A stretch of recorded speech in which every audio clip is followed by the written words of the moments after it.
Bom dia, boa tarde, boa noite, meus amigos. Meu nome é Gledson, bem-vindo ao canal Medicina do Estudante, um canal feito de estudantes para estudantes. Nós não somos especialistas. Como já me apresentei, vou aqui apresentar o conteúdo que eu irei trabalhar, tá bom? A gente vai falar um pouco de otite média aguda para você que está indo para um ambulatório de pediatria, super importante você estar presente nessa aula. Para você que faz parte do PBL, uma metodologia das universidades brasileiras aqui de medicina, em que você tem nas suas sessões tutoriais esse tema, então é importante para você fazer parte aqui desse conteúdo. Então vamos dar início.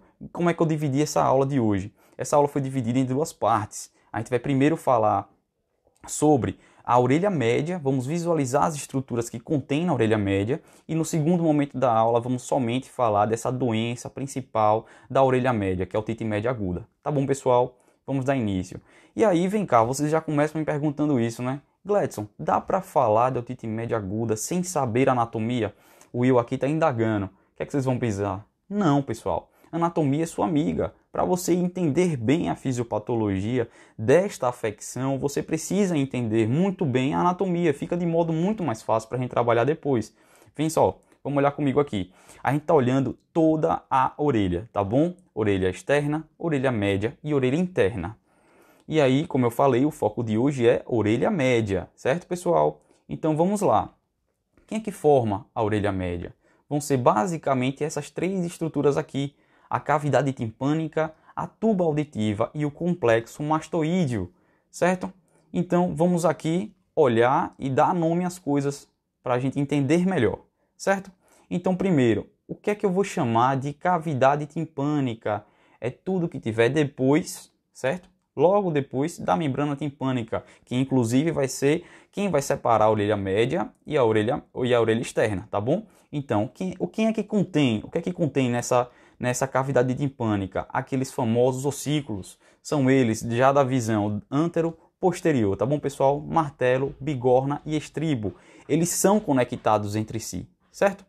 E aí vocês vão ver que dentro da função deles é importantíssimo que tenha essa correlação, essa ligação estreita entre eles, e além disso, essa correlação que o martelo vai ter lá com a membrana timpânica e o estribo vai ter lá com a janela oval. A gente vai falar disso um pouquinho quando a gente for falar de transmissão sonora, sem spoiler, beleza? Agora, complexo mastoídeo. O que é esse complexo mastoídeo? É quem vai fazer o arcabouço, vão ser esse arcabouço ósseo, contendo células pneumatizadas, entendeu? Nessa região. Além disso, vamos ter a famosa tuba auditiva. E aí eu vou dizer o seguinte para vocês, ó. Faz o que o Snoopy está fazendo aqui. Toma nota disso, beleza? Vamos falar um pouco de tuba auditiva, que é super importante para entender a fisiopatologia da doença de hoje, que é a otite média aguda, tá bom? Então, o que é a tuba auditiva? Ele é um tubo osteocartilaginoso que vai conectar a orelha média à nasofaringe, certo? E aí, vamos lá. Tem algumas diferenças em relação a crianças e adultos. Como está aqui no slide, apareceu logo, nas crianças elas são mais horizontalizadas, certo? E além disso, se elas são mais horizontalizadas, elas vão estar drenando pouco secreção da orelha média para a nasofaringe. Fica atento nisso aqui. Por isso que eu chamei a atenção para quem está indo para um ambulatório de pediatria. Vamos falar agora um pouco do adulto. Como é no adulto? Gledson, ela é mais inclinada, certo? E aí, por isso, vai favorecer a drenagem. Gravidade aqui vai me ajudar muito. A angulação que ela vai ter vai me ajudar muito para drenar essa orelha média. E aí, se liga aqui. Toma nota disso que nem o Snoop está fazendo, ó. Quando eu estiver falando de refluxo de secreção nasofaringe para a orelha média, a gente vai estar pensando muito aqui nessa patologia da aula de hoje, na otite média aguda, beleza? Seguindo. Vamos falar, a gente falou da anatomia. Aqui eu quero que vocês visualizem. Veja como ela é bem mais horizontalizada na criança. Veja que a angulação dela é muito pouca, certo? No adulto lá está batendo quase os 45 graus de inclinação. Veja que tem essa diferença que é super importante para que a gente compreenda essa fisiopatologia. Vamos lá. E aí, pessoal, quero que vocês tomem nota de uma outra coisa aqui, certo? Quando a gente estiver falando de complicação, pense em nervo facial. Cai muito em prova isso aqui, pessoal. Então, bastante atenção. Quando a otite média aguda ela alcança o próprio acúmulo de secreção, perdão, a gente percebe aqui que ela pode estar trazendo algum tipo de afecção justamente nesse nervo facial aqui, podendo trazer para o indivíduo uma paralisia facial do tipo periférica, tá bom? E aí, Gladson, a gente está falando tanto de orelha média, muito de orelha média, mas para que serve a orelha média? E aí eu pergunto para vocês não podem reagir aqui que nem esse rapaz. Vocês têm que ter uma noção já agora para que serve a orelha média. E aí vamos lá, ela vai servir para transmissão sonora, lembra do spoiler que eu dei lá atrás, né? Por quê? Veja, lá na física do ensino médio, o pessoal diz que você vem para medicina e você nunca mais vai estudar física. Lê de engano, parceiro. É o seguinte, pressão é força sobre área, concorda comigo? Então se eu tenho lá uma membrana timpânica com área muito maior do que a janela oval, por exemplo, veja o que o martelo faz. Ele pega a pressão que está sendo aplicada ali, a força que está sendo aplicada ali, naquela área que é maior, e aí eu vou conduzir até o estribo e ele vai conectar na janela oval. Perceba que a janela oval é muito menor, ela tem uma área muito menor, então ele vai receber uma pressão maior, elas são inversamente proporcionais. Além disso, lá quando a gente estudou na termodinâmica, lá com Carnot, a gente aprendeu com ele dizendo que a máquina ideal é aquela que não vai fazer uma conservação de energia perfeita. Digo aqui para vocês, a transmissão sonora aqui vai ter uma capacidade de conservação perfeita de energia. Além disso, pensou em pressão, botei aqui uma panelinha de pressão para vocês, porque elas vão equalizar as pressões. Vai ter alguns momentos, por exemplo, que o músculo tensor do véu palatino é esse que vai ser responsável por fazer essa movimentação, essa abertura da tuba auditiva. E vai aí sim, vamos conseguir equalizar as pressões entre as câmaras nasofaringe e a orelha média. Por exemplo, quando a gente boceja a gente faz isso, quando a gente deglute a gente faz isso, tá bom? Fica a dica aí.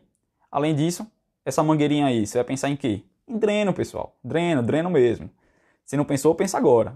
Eu vou drenar as secreções da orelha média para a nasofaringe. Essa última aqui ficou como uma das principais para entender a fisiopatologia aqui da otite média aguda.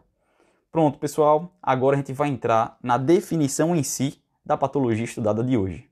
Chegou o doutorzinho aí para alertar a gente isso. Chegou ele para dizer que a otite média aguda, vou ler com vocês, é a inflamação do muco periósteo da orelha com presença de líquido, efusão, que vai preencher a cavidade da orelha média e vai causar sobre uma determinada pressão, tá bom? Por ela ser aguda, ela tem que ter o quê? Ó, início súbito de sinais e sintomas, certo? E além disso, de curta duração. Vocês vão ver que a maioria delas elas vão caminhar para uma resolução espontânea muitas das vezes, tá bom? E aí, além disso, tomem nota de uma outra coisa, que já é um outro spoiler, gosto muito de spoiler, pessoal, que a gente vai ter duas etiologias aqui, a etiologia viral e a etiologia bacteriana, principalmente em 50 a 70% dos casos, 80% dos casos, vai ser por etiologia bacteriana. Daqui a pouco a gente vai falar quem são os principais agentes etiológicos. Então, para isso, pessoal, vamos falar um pouco de epidemiologia. Ela é uma das principais doenças da infância, certo? Pensou nisso aí, a gente tem que pensar em pediatria mesmo, de fato. Além disso, botei aqui que o pico de incidência vai ser dos 6 meses de idade até os 12 meses de idade. Veja que quanto menor for a criança, maior a suscetibilidade dela para isso. Percebam também que dos 6 aos 12 meses acontece uma coisa com o desenvolvimento da criança.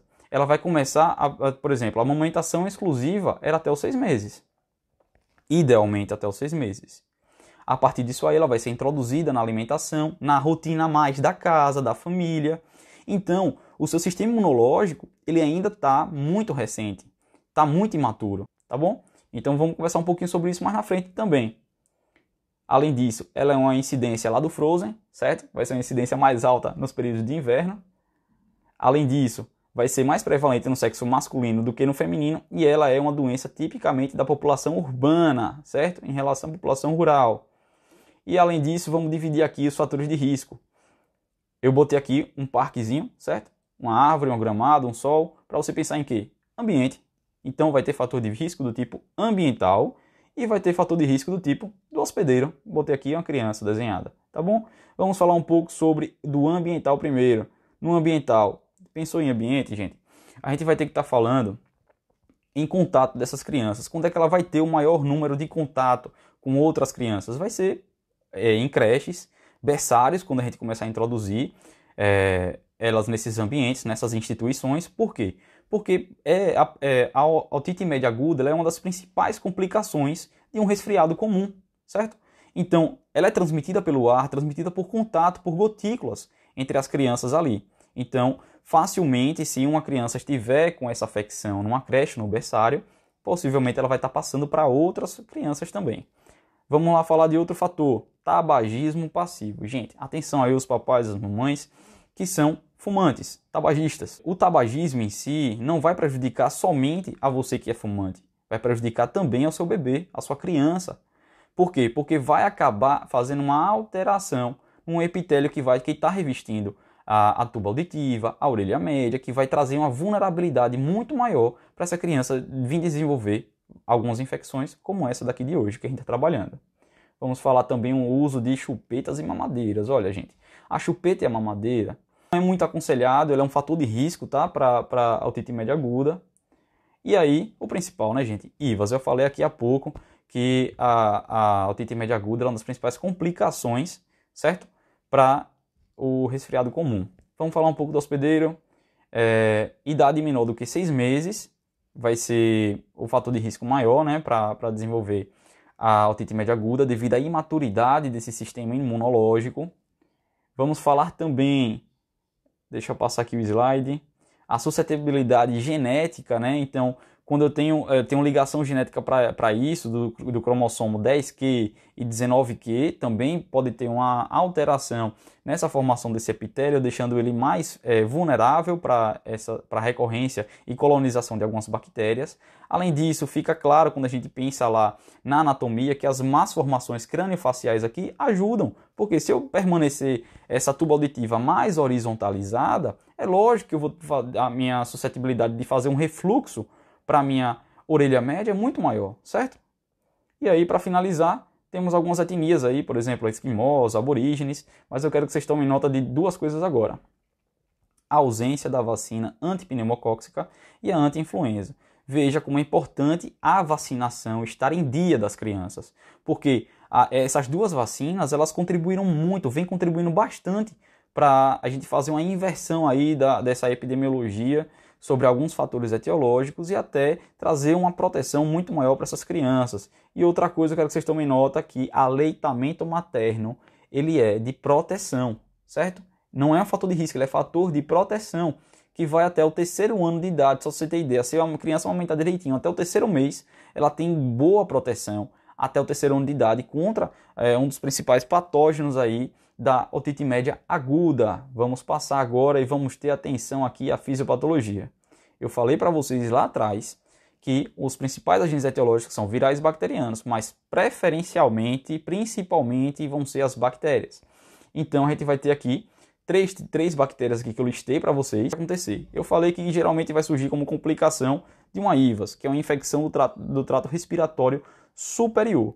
E aí, Gledson, o que é que vai acontecer? Com essa infecção, essa IVAS que essa criança está tendo, vamos ter destruição das células da mucosa nasal, certo? E aí, com isso, o que é que vai estar acontecendo? Vai fazer aqueles sinais flogísticos que a gente já conhece. Vai fazer edema. Esse edema torna-se perigoso, por quê? Porque pode ocasionar uma obstrução da minha tuba auditiva. E isso acontecendo vai gerar uma secreção de muco, e essa pressão negativa, a gente vai tender o quê? Há um acúmulo nessa região. Um acúmulo na tuba auditiva e, além disso, proporcionar talvez um refluxo lá na frente. E aí o que vai acontecer? A gente vai ter umas bactérias que vão ser provenientes da IVAS. Percebam que já houve o edema, já houve a obstrução, e essas bactérias estão lá presinhas lá na tuba auditiva, com secreção de muco vindo. E muco é o que, gente? Muco é um excelente meio de cultura, certo, gente? E em outras substâncias também que vai favorecer essa colonização e esse desenvolvimento bacteriano nessa região. Além disso, o que é que vai acontecer com um meio favorável aí para as bactérias? A gente vai ter muita bactéria se proliferando e aí aumentando os índices aí de inflamação por essas bactérias. E o que vai acontecer? Vai fazer com que haja pus, porque o sistema imunológico da gente vai começar a trabalhar, certo? Vai ir para lá, para essa região polimorfos nucleados, vai começar a ter lá uma intensa guerra entre eles, que é justamente devido a essa inflamação.